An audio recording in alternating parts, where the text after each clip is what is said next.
This video will be on my homemade 3000 watt home amplifier.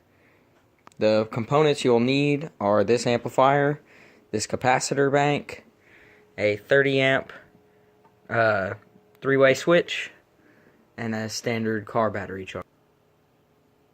It doesn't say online how much this is because it's been discontinued, but this originally cost me about $200.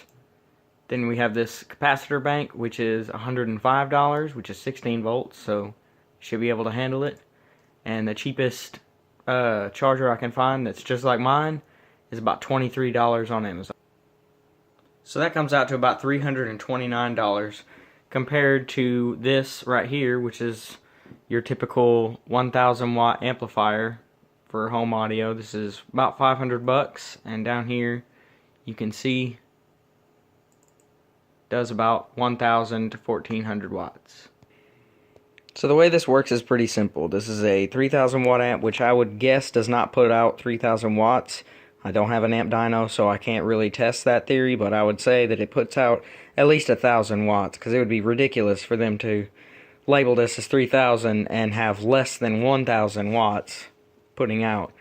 So this is pretty straightforward. We have 120 volts coming in here. We have a charger, which I took the lid off of to give it better cooling. It's rated up to 277 volts, which is pretty interesting since it came with a 120 volt outlet. There's a little amp meter that's built in. Then you have the positive and negative coming over here. Now the capacitors are wired straight into the amplifier, almost like a car battery.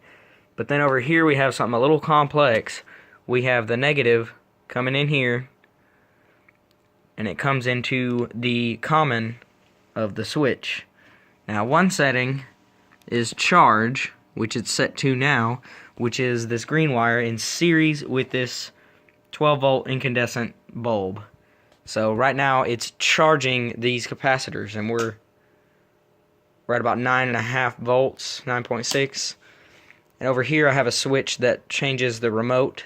I can turn the remote and this voltmeter on. Now if I flipped that up right now, it would bypass that incandescent bulb and be wired straight to the amplifier, the negative side. Now you can somewhat hear the buzzing. Now if I flip this switch, you can really hear it. But we're going to leave that on for now. Just that little momentary switch brought it all the way up to 11.1, so we're going to wait a minute and see if it gets up any higher. Alright, so as you can see, that incandescent is almost completely out. So we're going to, focus here. We're going to flip the switch and see what it's at. It's at about 14 volts, so we're going to switch this to the on position. Now it is wired directly from this charger to this amplifier and the capacitors, which are both in parallel, as you can see. So then we have the output here and here. So this will, I don't want to hook it up now because it's a little loud, but this will maintain voltage, especially for short bursts. It will stay at 14 volts for about 3 to 5 seconds without any kind of drop at full power coming out of this. Yet if you leave it like that for about 10 seconds and it's just a constant tone, this charger cannot keep up with that current draw.